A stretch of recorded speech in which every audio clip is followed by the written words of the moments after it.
all foods are clean. And Mark points out at the end of verse 19 that thus he declared all foods clean. How can he do that when the Mosaic declares certain foods unclean? Part of his mission will be to bring the Mosaic law as a rule of life to the end. And as a result, it will cease to be the rule of life for the believer. And that will remove the distinction between foods that are clean and foods that are not clean. Yeah. Because of the Lord Jesus Christ, what He has made clean, we can no longer say common. Hindi namin kinakain yan, yung mga ibang tao lang kumakain yan. Yun naman ang purpose ng pagkain para sa Israelita.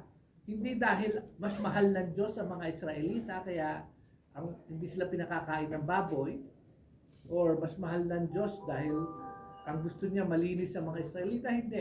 Kundi dahil yung Canaanites that is around them, lahat yun ang kinakain nila. And the Lord wants them to be separate. When we say separate, this is the same word, being holy. Hindi sila katulad ng iba. Kasi ano ba yung mga pinaggagawa? Di ba, pagka binasa niyo yung Old Testament, maraming laws and ordinances. Sabi nga, meron akong pinagbinabasa. Hindi mo pwedeng pagsamahin. Ito part ito ng 613 laws para alam nila. Hindi mo pwedeng pagsamahin sa isang damit o hindi mo pwedeng patsihan ng isang damit na gawa sa wool tapos lalagyan mo ng ibang materials like linen. Hindi pwede yun.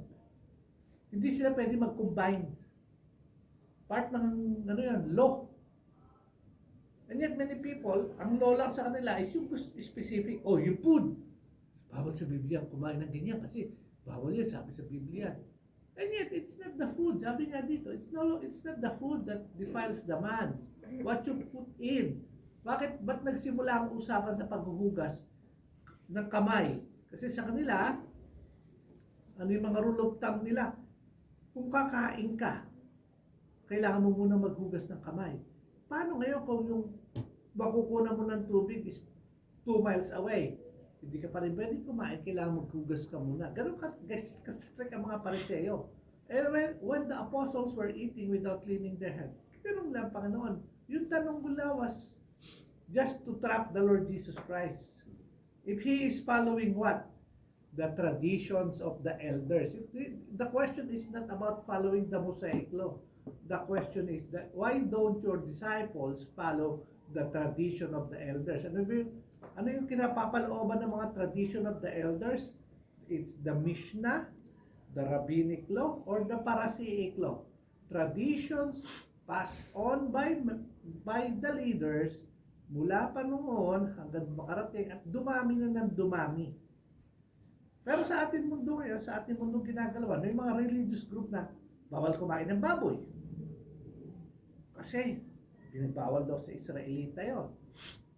Hindi ka naman Israelita. Pero kaya pwede ka kumain. Kasi nga, diniklear mo ng Panginoon, at din, natutunan niya ni Peter sa Acts chapter 10 about food that he can eat. Everything that is being offered, the Lord has made clean. Yun ang isa sa purposes niya. Okay, tatalon na tayo sa another event. Kasi, tandaan nyo, yung pinag-aaralan natin, chronology. May pagkakasunod-sunod. Hindi siya yung patalon-talon ka sa Biblia, kundi yung tayo patalon-talon, katulad yan, reception in Tyre and Sidon. Mark chapter 7, Matthew chapter 15, verse 21 to 28. May mga purposes kasi kung ba't sinusulat. Tatandaan natin, si Matthew was writing to his fellow Jews. Ang Jewish writing not necessarily in chronology. It is yung a matter of ito yung gusto kong explain ngayon, ito yung explain ko sa inyo para makita nyo that we Jews, meron tayong certain level of blessing from the Lord. And yet we are missing the blessing. Si Mark naman, he is writing to the Romans. Ang pinakikita niya sa mga Romano, yung pagkilos ng Panginoon, hindi siya yung pabagal-bagal. Kasi ang mga Romano, man of action eh. So sa kanya, yung tendency niya magsulat is dahil Romano kausap niya, ipapakita niya, ito yung mga Hudyo. At tayo mga Romano, makikita natin ito sa kanila kasi ganitong kumilos yung kanilang Diyos na pinapanampalatayanan. Mabilis. He's a man of action. So, dalawang magkaibang point of view. Kaya, si Matthew, tsaka si Mark, si Luke lang ang nag-try isulat siya in chronology. Yung pagkakasunod-sunod. So, pag gusto nyo makita yung pagkakasunod-sunod, basahin nyo yung Luke at mas makikita nyo yung order. Si John, ang sulat niya, ang kanyang main idea is Jesus Christ is the Messiah and that by believing in the Lord Jesus Christ, you can be saved. Yun lang ang kanyang number one focus. Ang book naman ng John, it has 7 I ams and 7 miracles, all pointing to the Lord Jesus Christ as the Messiah. So, reception in Tyre and Sidon, another section ng ating pag-aaral. Lesson 78, found Mark 7, 24 to 30, Matthew 15, 21 to 28. Tyre and Sidon. Read Matthew 15, 21. Jesus went away from there and withdrew into the district of Tyre and Sidon. So, galing siya sa place na maraming Hudyo, pumunta ngayon siya sa place na more predominantly Gentile. May mapa ako dito, makikita natin. For the third time, Jesus moves into Gentile territory. He was in Gentile territory for the healing of the Gerasene demonic, and for the feeding of the 5,000. So, yung mga events na yun, sa mga Gentile nangyayari. Okay? He now goes to the district of Tyre and Sidon. These cities are part of the promised land, but Israel was never had possession of them. This is the same area where Elijah was sent by the Lord when he left Israel and went to stay with a widow in Zarephath. Alam niyo ba yung istoryang yan? Nagtataggutom, inutusan ng Panginoon si Elijah at magpunta siya sa Zarephath. Yung Zarephath is partly nasa Sidon. Ano? 1 Kings chapter 17 verse 9. Arise, go to Zarephath, which belongs to Sidon, dwell there. See, I have commanded a widow there to provide for you. Pagdating niya doon, yung widow has last meal na rin yun. And after eating the meal, she will die. And yet, hindi na ubos yung pagkain. It was sufficient. Flour and oil na lang yung natitira doon sa widow. Yun yung story niyan. Okay? As we will see, his popularity has also spread in this area, which today is known as Lebanon. So, pag hinanap niyo sa Biblia, nasa ba yung Sidon? Nasa Lebanon. Yung Lebanon, na separate niya sa Israel, part pa rin ng lupain ng Israel yan. Mula dun sa river Euphrates, pagtawid mo, dapat sa kanila yun, part ng promised land yun eh. Pero dahil sa katigasan ng ulo ng nation of Israel, hindi na pupunta sa kanila yon. Kaya ngayon, ang Lebanon, nasa ibang mga kamay. Actually, kung babalikan yung history, the land of Palestine, hindi lang naman yung natitirang, ang tawag nila kasi land of Palestine, pero modern, ano na yan kasi mga Romano, gusto talaga lang matanggal sa memory ang Hudyo, kaya yun ang tinawag nila eh. Syria, Palestina, ang tawag dyan ng mga Romano eh. Kasi, galit na, yung mga Hudyo ang pasakit sa mga Romano eh. Alit-lit na bansa, imperyo sila, pero pinahirapan sila niyan. So, yung Kingdom of Jordan, kung titignan nyo yung mapa, to the north, south, to the west, to the east yata, to the east ng Israel, the land of Jordan, yung Transjordan, part pa rin yun ng buong land eh. Kaya lang nung nagkaroon ng partition, napunta sa mas malaki pa yung land ng Jordan kaysa sa actual land ng Israel. Okay? So, nandiyan sila ngayon. So, privacy. Ruth, pakibasa. Read the second part of Mark 7:24. Jesus got up and went away from there to the region of Tyre And when he had entered the house, he wanted no one to know it. Yet he could not escape notice. What was Jesus' purpose in going to this region? Mark tells us that he was trying to escape notice. His intention is to have a private time with his disciples. Yan, yun ang purpose niya. Tandaan nyo, after the rejection of the Messiah, the Lord is now training. Anong purpose ba tinetrain ng Panginoon yung mga disciples? So that they too, after he has been crucified and he has resurrected. Sino magsisimula ng church? The disciples. Tuloy-tuloy yun. And intention training, maraming training. Yung time ng Panginoon, ginugol niya yung year and a half or almost 2 years was to train the disciples as they go out to be the disciple makers. Okay? So, pasarot. The Syrophoenician woman. Read Mark 7:25 to 26. But after hearing of him, a woman whose little daughter had an unclean spirit immediately came and fell at his feet. Now the woman was a Gentile of Syrophoenician race, and she kept asking him to cast the demon out of her daughter. Matthew 15:22 to 25. And a Canaanite woman from the region came out and began to cry out, saying, "Have mercy on me, Lord, Son of David. My daughter is cruelly demon-possessed." But he did not answer her a word. And his disciples came and implored him, saying, "Send her away, because she keeps shouting at us."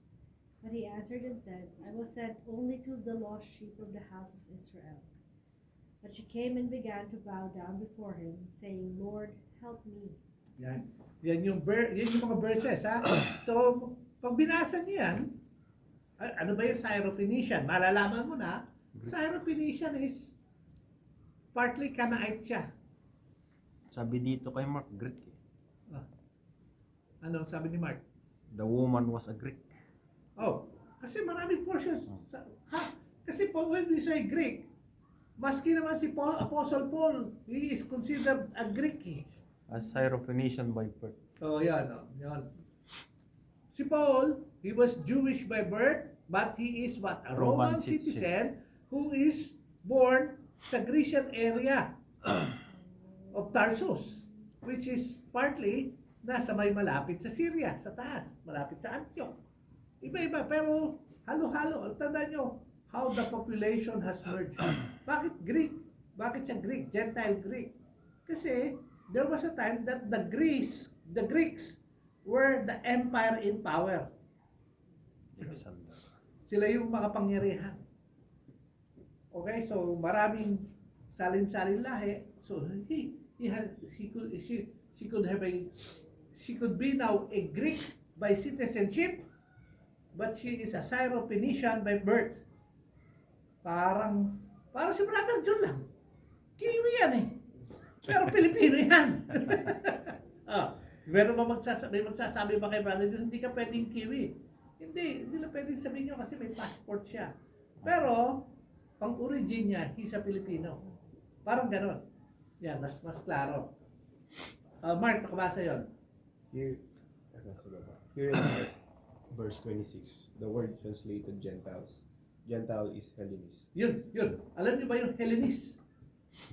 Yan ang term na ginagamit para sa mga Grego. Hellenistic Jews are Grecian Jews. Sino? Hellas. Pagka napanood niyo yung team ng Greece sa basketball, sila Antetokounmpo. Hellas. Katulad ni Antetokounmpo, Nigerian yun eh. Pero Greek siya. Kasi, yung damit niya pag nagpa-basketball, Hellas. Yun, Hellenistic, Hellas. No, basa, sige, Mark. Which literally means Greek. She is a Greek woman of the Syrophoenician race. Okay. Matthew introduced her as a Canaanite woman. The term Canaanite was a general term and there were many specific. Canaanite tribes such as Perizzites and Jebusites and the Phoenicians were a branch of the Canaanites. But by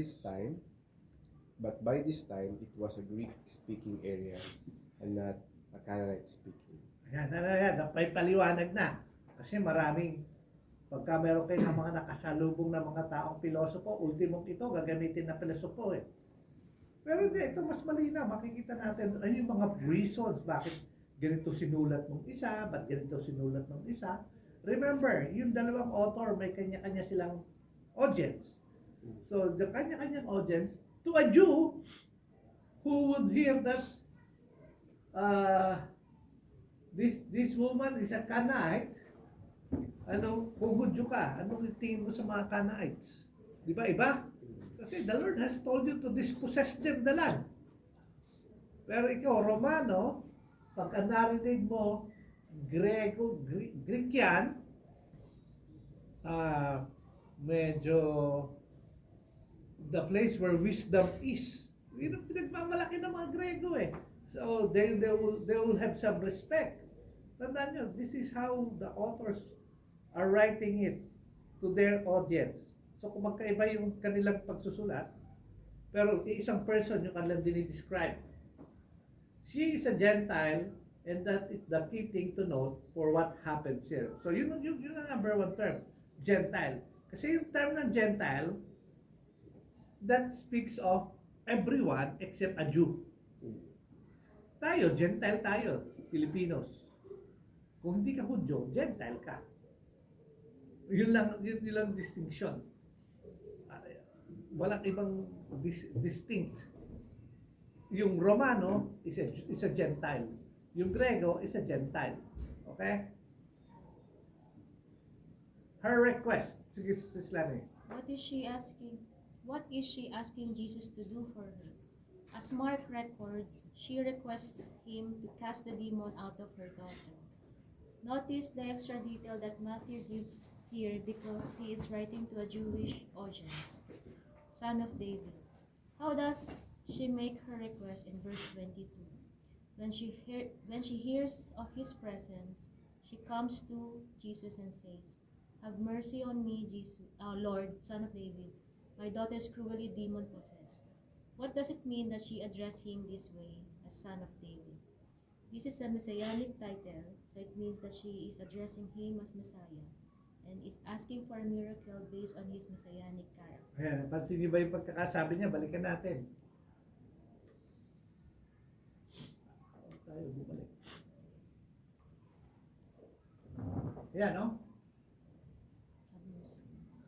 Sa sulat ni Matthew, "Have mercy on me, Lord, Son of David." Di ba? Sino sumulat? Si Matthew. Kasi si Matthew was telling the Jews that Jesus Christ is the Messiah. Even the Gentiles believe that He is the Messiah by calling Him the Son of David. Tandaan niyo yung mga tanong nila when they were about to reject the Lord Jesus Christ. Is He the Son of David? And yet they still rejected Him. Okay? Yan. So tandaan natin, whenever you hear this word, this pangalan, Son of David, talks about Jesus as the Messiah. Okay? Okay. Sige, sis basa. Sino? Ako? Oh, yo. Repeated asking. Mark says she kept asking him. And Matthew says she began to cry out. The Greek here actually indicates a continuous or repeated action.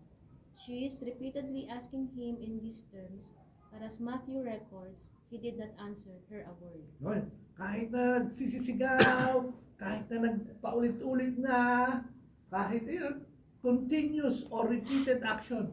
Parang, "Lord, have mercy on me! Lord, Lord!" And, ang sabi ni Matthew, he did not answer her a word. Okay, basta sis. Why is that? Why doesn't Jesus answer her until the disciples implore him to send her away? There are two reasons.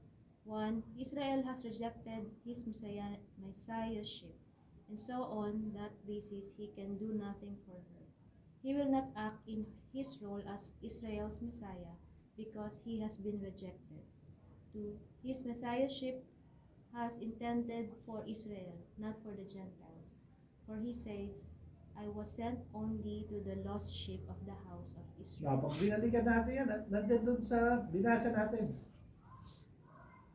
Send her away. She keeps shouting. But he answered and said, I was sent only to the lost sheep of the house of Israel. Verse 24 ng Matthew 15. So, when he presented himself as the Messiah, ang sole purpose nun is for the Jews to believe that he is the promised one. Kaya hindi siya sumagot nung una kasi tinawag siyang son of David. Dahil Gentile siya, kaya hindi siya nag-response kagad. Oh, yeah. Okay? For these two reasons, he can do nothing for her. Okay? Si Sweng. Nag-change sa request. May siguro una, pwede ba mag-request? Hindi na pwede tugtugin yan. Pwede po ba ibang request? Ibang request naman yan. Sige sis. Change request. Notice how she changes her request in verse 25. What is different about it now? Matthew says, she came and began to bow down before him, saying, Lord, help me.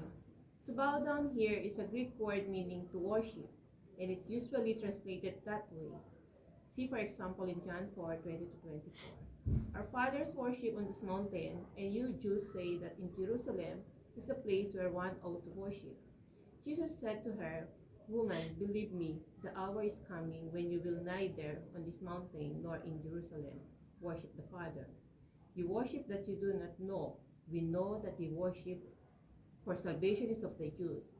But the hour is coming, and now is, when the true worshippers will worship the Father in spirit and truth, for the Father is seeking such to worship him. God is spirit, and those who worship him must worship in spirit and truth. So once you study that, tandaan nyo, the truth is present during this time. Who's the truth? The Lord Jesus Christ. So when that Syrophoenician woman bowed down to the Lord Jesus Christ, it is an act of worship. Kasi you don't bow down to someone. Kaya tandaan nyo, sa Bible, si John, twice siyang nag-bow down sa angel sa Book of Revelation. He was restrained, don't bow down to me. I am a fellow servant of yours. Worship God. Parang ganon. Yung sinabi dyan na, she came and began to bow down before him. Ang pwede mong sunod doon, she came and began to worship him, saying, Lord, help me. Yun yung ginamit niya. Sige sis, basa. So now she worships him. And how does she address him? She no longer addresses him as son of David, but simply as Lord. The Greek is kurios, and is equivalent to the Hebrew Jehovah. Yan. Greek kurios. Kurios. Yeah. Yung YHWH. Yun ang equivalent niya. Yahweh. Yahweh. Wala pang consonant. Walang consonants. Kaya, actually kasi, sa atin kasi, binabasa natin siya, YHWH. Pero, ang basa kasi baliktad po ang basa ng mga Hebrew. Tayo, from left to right. Sila, from right to left. Kaya sila, how? Yeah. Kahit na walang bawal eh. Parang puro hininga lang. Kaya nga. Yeah. Hindi, nauna talaga yung Y, kuya. Doon sa... Yung ano nila. nauna yung Y talaga doon sa alphabet nila doon sa... Kasi parang kama lang yung... Yud. Yud. Ang kasi tawag ng Yud. kama. Yud. Yun. Yud, he, Bob, he. Yahweh. Okay? So, yan yon. So, ang equivalent nun, Jehovah. Pero itong Jehovah to is always misconstrued by people na ito sa Bible, pag binasa mo ito sa Old Testament, pag nagbabasa ka, ito yung all capital na Lord. Basahin niyo yung Bible. May mga Lord doon na small capital. Oh. Ito all capital, all caps. Yan yung katumbas niya. Okay?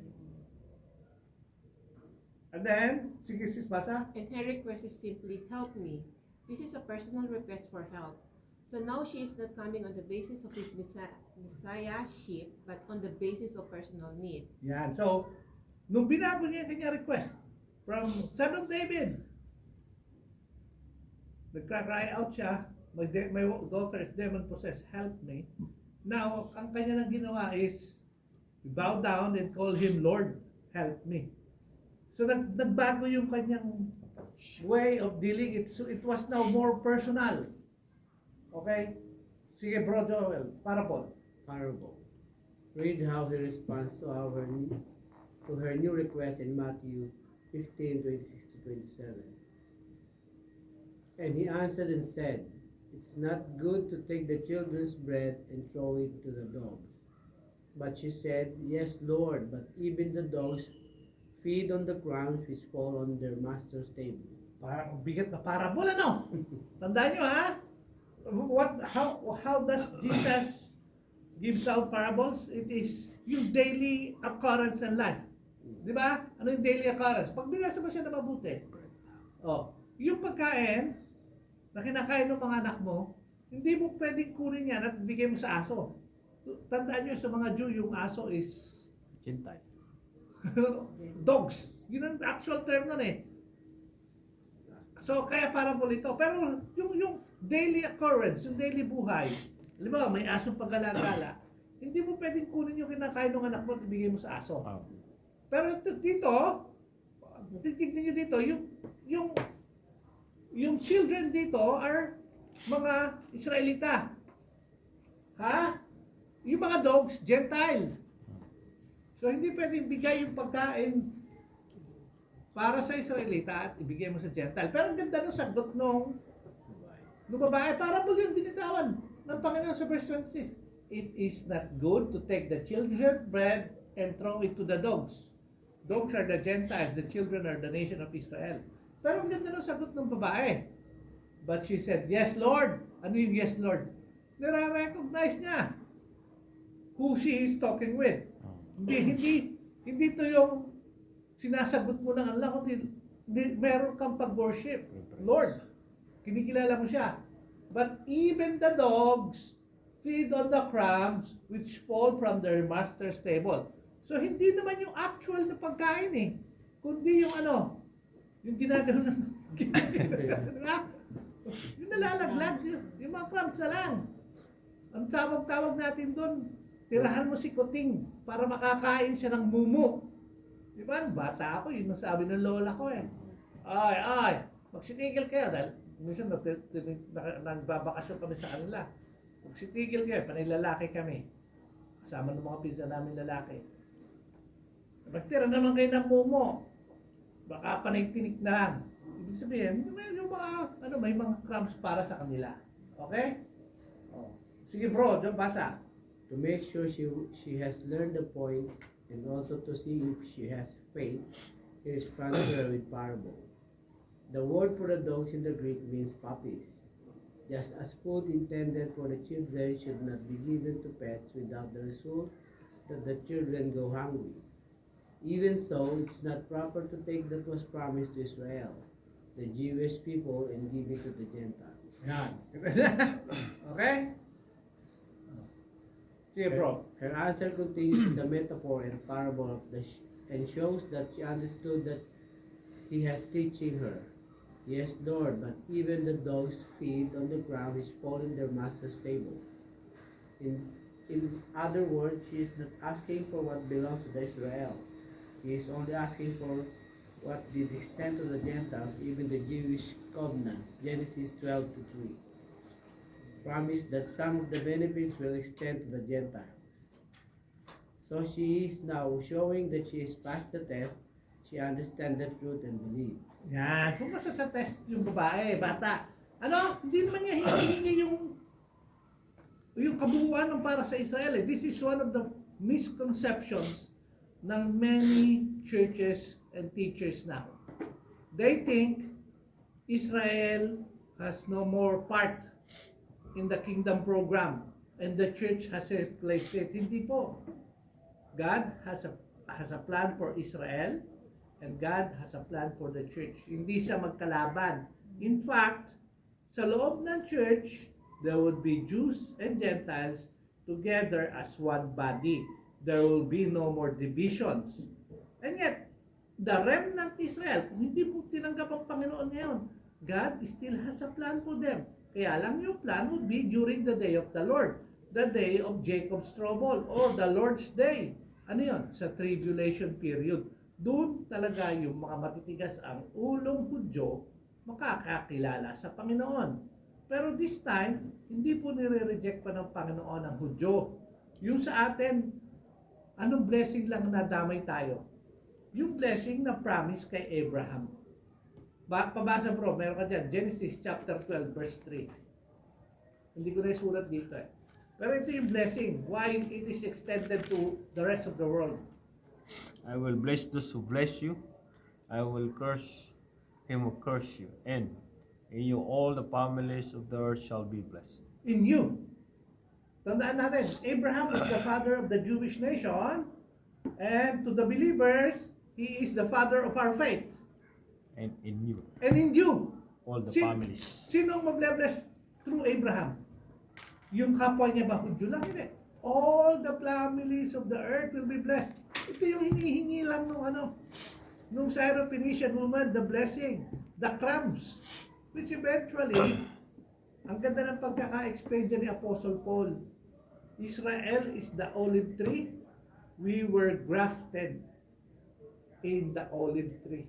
Kinabit tayo. Damay tayo. Hindi dahil aksidente, kundi ito talaga ang naisin ng Diyos nang tinawag niya si Abraham so that the nations of the world will be blessed through them. Kaya nga, the oracles of God, the coming of the Messiah, all went through the line of Abraham. Bakit ko sinasabi? O kaya nga natin nagsisimula tayo mag-aral ng Gospels. Alam natin, son of David, son of Abraham. Nasa isang linya sila. And eventually, the Messiah, the Lord Jesus Christ, He will cause to be the blessing to everyone. Ngayon, dahil buhay pa ang Panginoong Jesus dito, it was a direct request to her. And the Lord granted it. Okay, basahin natin. Balik sa'yo. The miracle. The miracle. Now Jesus acknowledges her faith and grants her request. Read verse 28. Then Jesus said to her, O woman, your faith is great. It shall be done for you as you wish. And her daughter was healed at once. See? Ano yung show of faith niya? Lord, hindi ka naman hinihingi yung yung mga crumbs lang. And it's a show of faith. He understand kung sino ang Panginoong Jesus. And even the crumbs is more than enough for her daughter to be healed. Kaya yun ang sabi niya, O woman, your faith is great. It shall be done for you as you wish. And her daughter was healed at once. Yan, nasa Bible lahat yan eh. So see, makita mo yung takbo na request. A Gentile woman, see, getting favor from the Lord because she has faith and she has a need. And she worshiped the Messiah. Not really yung Messiah of the Israeli nation, but the Lord, the Jehovah. Okay? Yan. Ngayon, pupunta naman sa ibang lugar. Sa Decapolis naman, lesson 79. Titingnan natin kung gaano kalayo tayo makakarating dito. But it will be good na mga hanggang 8:30. Okay? Ruth, pabasa. Now Jesus leaves the region of Tyre and travels south again. Read Mark 7:31. Again he went out from the region of Tyre and came through Sidon to the Sea of Galilee within the region of Decapolis. And notice where he goes and where he does not go. He carefully keeps away from Galilee, which is the territory of Herod Antipas. Herod Antipas had control over Galilee and Perea, and Pontius Pilate had control of Samaria, Judea, and Idumea. So Jesus travels from Sidon down the eastern side of the Jordan River until he reaches Decapolis. Decapolis is a union of 10 Greek Gentile cities, of which only one was on the west side of the Jordan, the city of Cytopolis. So Jesus remains in Gentile territory. And this is his third withdrawal from the Jewish areas. So, itong lessons na to, ang Panginoong Jesus, He is not going to the Jewish area. He is now more on the Gentile territory. Okay? Ayan. Yan ang mapa. Oh. Ayan ang Decapolis. Ito ang Sea of Galilee. When we say travel south, nandito siya. Papunta. Pero sa tanong nyo, nasaan ang Tyre? Nasaan ang... Taas. di ba? Nandito pa sa mas mataas pa yan. Kung yun ang Damascus Oh. Sidon. Yan. Okay? Ayun ang Sidon. Ayun ang Tyre. So, imbis na bumaba siya rito, umiikot pa siya pa ganun. Okay? Pag ito yung Decapolis, ayan yung 10 cities. Kaya Decathlon, 10 events, Deca. Metropolis, 10 cities. Yung police, cities, Deca, 10 cities. Decapolis. Ito mas malinaw na mapa. Yan. Ito yung lakad niya. Ang Galilee. Ito. Gennesaret. Magadan. Pupunta rin siya dyan Anong biyahe ng Panginoon dito during this time? Instead of going to this, ito kasi itong Samaria is mga mistiso. Dito maraming Jews.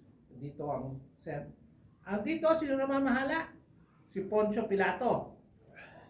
Jerusalem, Judea, Idumea. Dito, si Herod Antipas. So dito siya nagpunta from Sidon. Umikot siya ng papunta sa Decapolis. Tapos pupunta siya ng Magadan.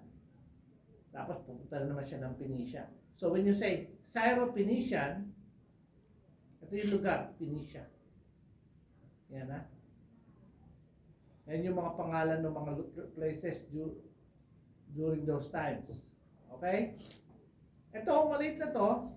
Sa ibang mapa, mababasa niyo yan, Sea of Kinneret. Pero it is also known as Sea of Galilee. Okay? Kung minsan, natawag pa rin dyan, Sea of Capernaum. Okay? Iba-ibang pangalan, iba-ibang accounts. Yan. Okay? Bakit kaya maraming tao doon sa may palibot ng Galilee? Tandaan nyo, yung pagsakay sa boat, ang isa sa best way of transportation. Mahirap yung lakad. Mas madali sana yung boat kung pabor ang hangin. Okay? Tsaka, yun lang yung pinakakumbaga ng welcome mode of transport O kaya, karwahe. Yun lang. Sige, Mark, mabasa. A Jewish community. This section focuses our attention of two events. One, a Jewish event, and the other, a Gentile event. Even though the Decapolis is a union of 10 Greek Gentile cities, there were small Jewish communities within these cities. A Jew healed. We'll follow Mark's account first to see the Jewish event that he records. Read Mark 7:32 to 37. They brought to him one who was deaf and spoke with difficulty, and they implored him to lay his hand on him. Jesus took him aside from the crowd by himself and put his fingers into his ears, and after spitting, he touched his tongue with the saliva, and looking up to heaven with a deep sigh, he said to him, Ephata, that is, be open. And his ears were opened, and the impediment of his tongue was removed, and he began speaking plainly. And he gave them orders not to tell anyone. But the more he ordered them, the more widely they continued to proclaim it. They were utterly astonished, saying, "He has done all things well. He makes even the deaf to hear and the mute to speak." Yan. So, itong account na to is ginawa niya to sa isang Hudyo, sa isang Jew. Mapapansin natin, bakit paano natin malalaman na Jew? So, pinag-aralan na natin to, yung mga things that the Lord Jesus Christ was doing when He will be healing the Jews. Ano yung ginagawa niya? He does it in secret, and after healing them, He was telling them, don't tell anyone about it. Pag Jew ka, yun ang magiging ano mo, memo mo. Ha? Secret ka. Ganyan ang ginawa niya. They brought to him, sino? Ibig sabihin, marami sila. They. To him one who is deaf and spoke with difficulty. And then they asked him to lay his hand on him. Ano ginawa ng Panginoon? Jesus took him aside from the crowd by himself. Silang. In secret. Okay? Basahin natin ang makasunod. Yan. Si brother. How do we know this man came for healing was a Jew? We deduce that he was a Jew because we see Jesus implementing his policy toward Jews, which he has adopted since lesson 61. When he was rejected by them, first, he gave them orders not to tell anyone. Ayan, di ba? Nung na-reject na siya, sabi niya na doon sa mga Jew, pag may pinagagaling siya, don't tell anyone. Okay? So this is the most likely a Jew who was brought to Jesus by other Jews. These ones who brought the deaf man beseech Jesus to heal him by the laying on of hands. The man had twofold problem. He was deaf, and because of being deaf, he also had an impediment of speech. Sa Pilipinas, pipina, bingi pa. And often, yung talagang ibang kapatid yun eh. They come together. Okay? Sige, basa. Since there were Jews present in the multitudes, and because of his policy not to do the miracle in public, he takes the man aside from the crowd to heal him privately. Remember, there are no more signs for the general population, but he does respond personal need on the basis of faith. Yan. Okay? Si brother, Healing. sis, ano? The healing. He is asked to lay hands on the man, and instead he performs six-step process which is unique in scripture. He put his fingers in the man's ears to deal with his deafness. He spits. 3. He uses his own saliva on the tongue to deal with the man's impediment of speech. 4. He looks up to heaven for the Father's help. 5. He sighed. 6. Then he commanded the healing, and the man could both hear and speak. The result. And then, as we already noted, he gave them orders not to tell anyone. So we continue to see his policy being carried out. However, those who saw the miracle proclaimed it widely. So the news about him continued to spread. And Mark records in verse 37 that they were utterly astonished. Talagang, ano? Utterly astonished. Manghang-mangha. Yun yun. Mangha. Okay? Matthew's perspective, sis Weng. Matthew's writing to the Jews has a different perspective from Mark. And interestingly, while Mark writes about the Jewish event for the Romans to read, Matthew is more interested in telling the Jews what happened among the Gentiles, fruit of demoniac's ministry. What happened when Jesus first came to the region of Decapolis? He healed the demoniac who had a legion of demons, and as a result, the local inhabitants asked him to leave them. Mark 5:1-20. Yun yung lesson about yung tinanong ng Panginoon, what's your name? My Legion. name is Legion. Pero bago niya tinanong nun, sumagot, nagsalita si Legion. Son of the Most High God, have you come before the time to torment us? So alam na mga na the Lord Jesus Christ is the Son of the Most High God, alam na mga demonyo that there will be a time of their torment.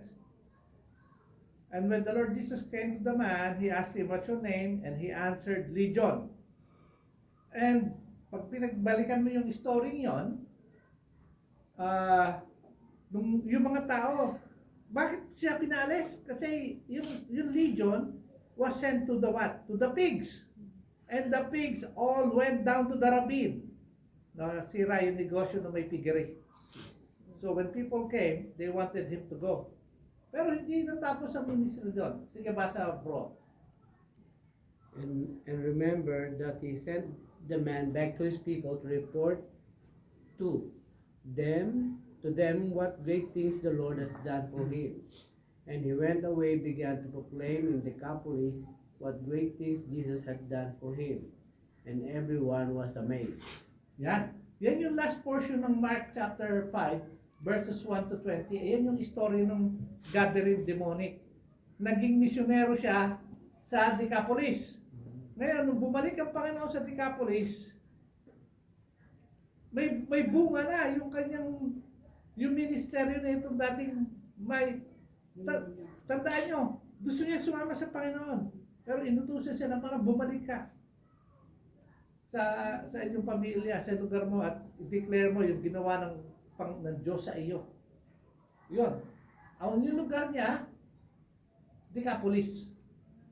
Okay? And now, in this section, we'll see the result of this man's ministry. Yung dating demonic possessed, demon possessed, now he is now ministering for the Lord. Marami na nakakakilala. Sige, Brother Joel, pagpatuloy mo na lang. Read Matthew 15, 30 to 31. And large crowds came to him, bringing with them those who were lame, crippled, blind, mute, and many others. And they laid them down at his feet, and he healed them. So the crowd marveled as they saw the mute speaking, the crippled restored, and the lame walking, and the blind seeing, and they glorified the God of Israel. Yan. Instead of asking Jesus to leave as they had before, they are coming to him in large crowds, bringing to him those who need to be healed. And these Gentiles are glorifying the God of Israel. So now the Gentiles are accepting the Jewish Messiah because of the testimony of the former demonized man. And Jesus is reaping where the other man did the sowing. And Matthew's point is that while Jews have rejected his messiahship, the Gentiles are accepting him. Yan. So, ito yung picture ng church eh. Eventually, people, the Gentiles, would come to know the Lord, while the Jews will be the ones who would persecute all the apostles. Di ba pinag-aaralan natin sa Book of Thessalonians? Ang talagang number one na umuusig kay Apostle Paul are kapwa niya mga Jew. Okay? O ma, ikaw naman. Feeding 4,000. Now we come to the feeding of the 4,000. Read Mark 8, 1 to 9. In those days, when there was again a large crowd, and they had nothing to eat, Jesus called his disciples and said to them, I feel compassion for the people because they have remained with me now 3 days and have nothing to eat. If I send them away hungry to their homes, they will faint on the way, and some of them have come from a great distance. And his disciples answered him, Where will anyone be able to find enough bread here in this desolate place to satisfy these people? And he was asking them, How many loaves do you have? And they said, 7. And he directed the people to sit down on the ground. And taking the 7 loaves, he gave thanks and broke them and started giving them to his disciples to serve to them. And they served them to the people. They also had a few small fish, and after he had blessed them, he ordered this to be served as well. And they ate and were satisfied. And they picked up 7 large baskets full of what was left over of the broken pieces. About 4,000 were there, and he sent them away. Yan, iba na naman event ito ha. Nasa ibang lugar na naman. Feeding of the 4,000. Pag binabasa nyo, kasi yung iba, akala na isang event, hindi po. Magkaibang event. Isa yun sa 5,000, 3 loaves, 5 loaves of bread and 3 fish. Sino may dala? May bata, di ba? Ito, may 7 loaves ba? 7 loaves of bread and few small fish. And yet, ang pinakain, 4,000. Tandaan nyo yung 4,000, yung number niyan, men lang. Okay? Sige, 0. Gentle crowd. Well, there are a lot of similarities between this event and the feeding of the 5,000. The two events are quite different. And one key difference is that the feeding of the 5,000 had a Jewish crowd, and the feeding of the 4,000 has mostly Gentile crowd. Tigil muna. Paano natin alam na Jewish yung crowd nung sa 5,000? Tandaan niyo yung huling part nun? They wanted to make him as their king. Nabusog kami, gagawin ka namin king. And he has to depart from them. Ito, mga Gentile to. Sige, bro, basa. This crowd is coming as a result of the testimony of the demonized man who was cleaned back in lesson 66. Okay? Once again, what he does here is a part of their training in preparation for the ministry they will have after his ascension. What was the lesson that Jesus taught the disciples with the feeding of the 5,000? He taught them that they are responsible to feed the people, that they don't have resources to do it, and that they are responsible to feed the people what he provides for them. Did they learn that lesson? No. When he tells them that he has compassion on the crowd and wants to feed them, they respond that they don't have enough bread, and they isn't even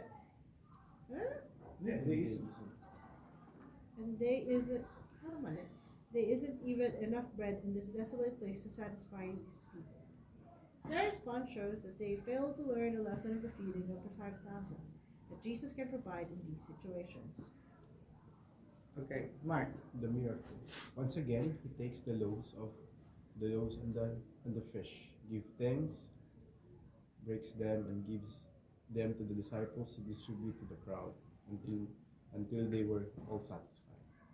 This time, there are 7 large baskets full of leftover pieces, and the crowd numbered 4,000 men, beside the women and children. The lesson for the disciples. This lesson repeats the earlier lesson that they are responsible to feed the people. They do not have the resources to do it themselves, and they are responsible to distribute what he provides. But this is not merely a repetition of the earlier lesson. There is also an extra lesson this time. That this time they learn that the Gentiles are to benefit from his ministry. And this is a strong indication that they will be ministering to the Gentiles at a later time. And yes, the Gentiles will also benefit from the coming of Messiah. Yun ang pinaka-lesson yan. To the disciples, yung una, tandaan nyo, hindi naman nagbago yung pinaka-main lesson. The disciples are responsible to feed the people. And ang truth nun, the disciples don't have any resources to feed the people. Dapat maisip nila yun eh. Once they know, it is the Lord who will provide the resources that the disciples have to distribute. Katulad natin ngayon, we cannot help people in our own for them to be saved. Diba? Kung sa atin ang sarili. But we have to tell them that they can be saved. And how do we tell them that they can be saved? God, through the Lord Jesus Christ, has provided the solution. We are to tell them about the Lord Jesus Christ so that they can be saved. Kasi yun ang magiging actual role. And this salvation is not limited to the Jews. Yung feeding the 5,000, ito yung ministry niyo for the Jews. Pero this time, yung Gentiles are also part of the greater ministry na gagawin ng mga disciples. Hindi siya limited. This is all-encompassing. So the work of the Messiah, starting doon sa Syrophoenician woman, makikita natin na pinalikitan ng Panginoon dun sa mga disciples. Even the Gentiles have a part in the table of the Lord if you have faith in Him. Ito yung patuloy na gagawin ng Panginoon as He is training them. Yung unang lesson, yung pa rin ang problema ng mga disciples. Gusto tayo kukuha. Kaya pinakita ulit ng Panginoon, I will be the one to provide. Isa lang ang role nyo. Mag-serve. Ako ang mag-provide. Kaya lang kayo ang kailangan mag-distribute. Pinivide naman ng Panginoon ng salvation eh. Ang role natin, mag-distribute what He has provided. It continues until now. Okay, we will stop here kasi maraming places siyang pupuntahan sa section na to. Papunta na naman siya ng Magadan.